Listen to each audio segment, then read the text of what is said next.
Welcome to everybody in my YouTube channel. जैसा कि हम बीएससी थर्ड ईयर की पिछले क्लासों में चर्चा कर रहे थे, क्रिस्टल फील्ड थ्योरी सीएफटी की हम बात कर रहे थे। उसके आगे हम बढ़ते हैं सीएफटी के आगे, शेप ऑफ ऑर्बिटल्स, कक्षकों की आकृति।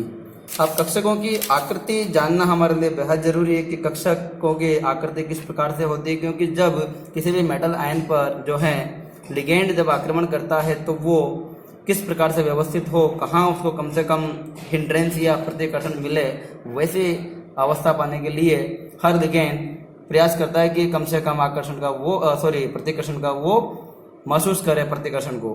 तो अब यहाँ पर सबसे पहले जानना जरूरी है कि ऑर्बिटल्स की आकृति किस प्रकार की होती है। यहाँ हम बात करते हैं डी सबसेल में उपस्थित कक्षकों की। तो डी सबसेल में अपने पास D x Y, D Y Z, D Z X, D x square Y square and D Z square, 5 कक्षक अपने पास होते हैं। और इन पांचों कक्षकों की जब स्प्लिटिंग होती है तो ये 2 भागों में डिवाइड होता है, आपका ईजी कक्षक और टी2जी कक्षक। फिर हम बात करते हैं कि टी2जी कक्षक कौन होते हैं। जिनकी ऊर्जा औसत ऊर्जा से कम होती है वो टी2जी कक्षक कहलाते हैं, और जिनकी ऊर्जा औसत ऊर्जा से अधिक होती है वो ईजी कक्षक कहलाते हैं। अब यहाँ पर जो है टी2जी कक्षकों की जो ऊर्जा होती है, यहाँ से यहाँ की ऊर्जा ये होती है -0.4 डेल ओ कम होती है, और यहाँ से जो आपकी ईजी कक्षकों की जो ऊर्जा होती है औसत ऊर्जा से वो +0.6 डेल ओ अधिक होती है।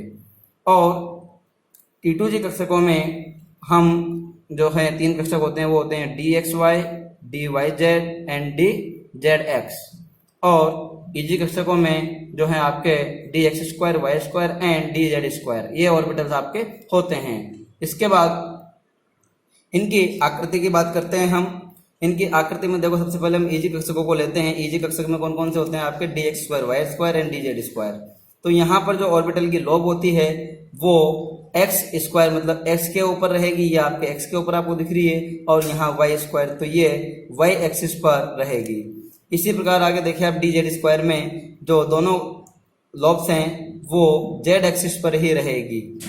ये एक तो ये आपका गोला जो दिख रहा है आपको सर्कल दिख रहा है ये, और एक ये, तो डी जेड स्क्वायर। इस प्रकार से आपका जो ये है ये ईजी कक्षकों की जो शेप होती है। इसी प्रकार आगे हम बात करते हैं टी2जी कक्षकों की।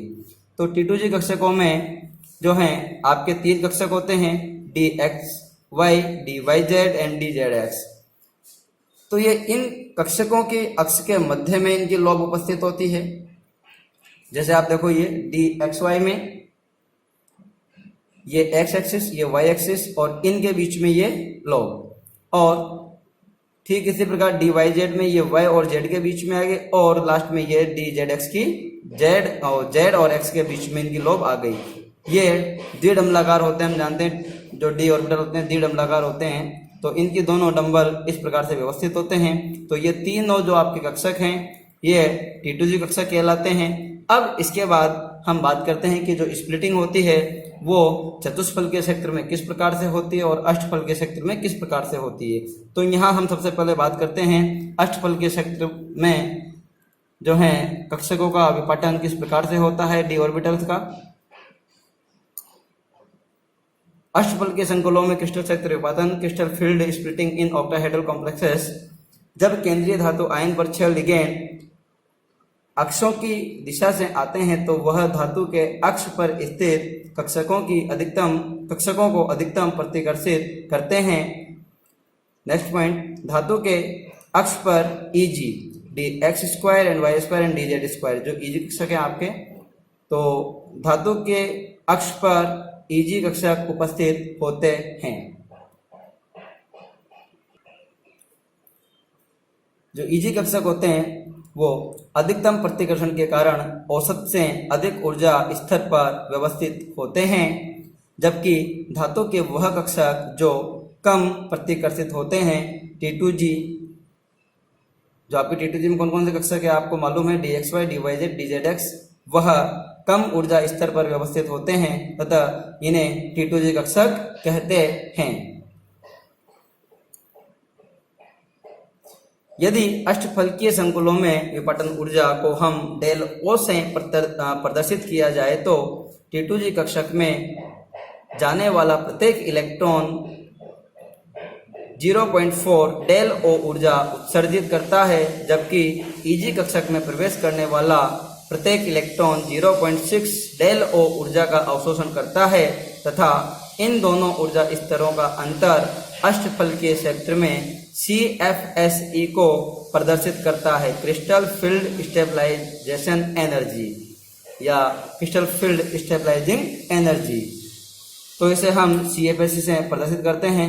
अब CFSE जो होती है उसे कैसे कैलकुलेट करें, तो अष्टफलकीय संकुलों के CFSE निम्न सूत्र द्वारा हम कैलकुलेट कर सकते हैं। देखो एक फॉर्मूला है जिसके जरिए हम ऑक्टाहेड्रल कॉम्प्लेक्सेस में जो है CFSE कैलकुलेट कर सकते हैं। तो इसका फॉर्मूला होता है CFSE, यहाँ पर O है क्योंकि ऑक्टाहेड्रल के लिए निकाल रहे हैं हम, इसलिए यहाँ O है। जब टेट्राहेड्रल की बात करेंगे तो इस जगह T होगा, ठीक है। तो यहाँ पर minus 0.4 del O into NT2G plus 0.6 del O into NEG।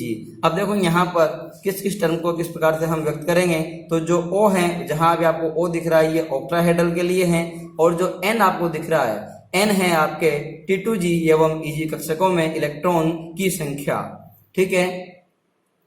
इसके आगे हम बात करते हैं, ये अपना कोई भी एग्जांपल ले लिया अपन ने Ml6, जिसमें 6 लिगेंड के द्वारा एक मेटल आयन जो है जुड़ा रहता है। तो इसमें देखो आपके 6 लिगेंड, ये आपका धातु आयन सेंटर में M, ये मेटल को इंडिकेट कर रहा है, मेटल आयन को। ये कॉमन एग्जांपल है, हम इसे समझ सकते हैं इसे। और 6 जो लिगेंड होते हैं, तो 6 जो लिगेंड होते हैं ये अक्षों के सहारे या अक्षों के मध्य से धातु आयन पर आक्रमण करते हैं, अटैक करते हैं और बॉन्ड बनाते हैं। तो देखो आपकी इसमें एक्सिस, ये आपकी वाई एक्सिस, ये Z axis, sorry x axis, और ये नीचे आपकी जेड एक्सिस।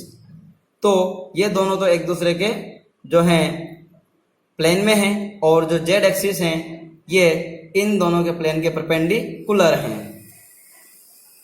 और जो 6 लिगेंड हैं वो इस प्रकार से व्यवस्थित होते हैं और आपस में एक दूसरे से बॉन्डिंग बनाते हुए कनेक्टेड रहते हैं। तो ये अष्टफलकीय संकुल की आपकी जो है आकृति होती है।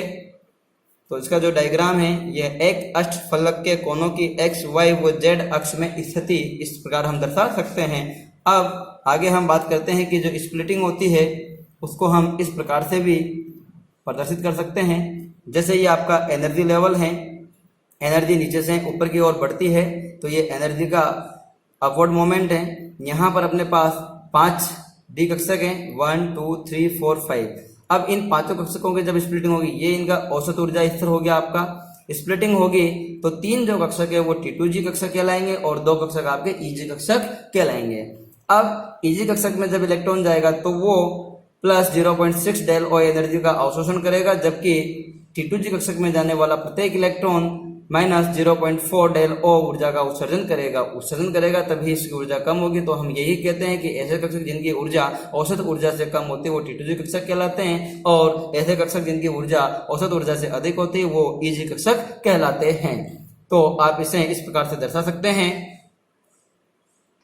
तो ये हुई आपके अष्टफलकीय क्षेत्र में स्प्लिटिंग की बात। अब इसके बाद जो है आपका नेक्स्ट क्लास में जो टॉपिक आएगा उस पर हम चर्चा करेंगे चतुष्फलकीय संकुलों में क्रिस्टल क्षेत्र विपाटन। उसको हम नेक्स्ट क्लास में डिस्कस करेंगे।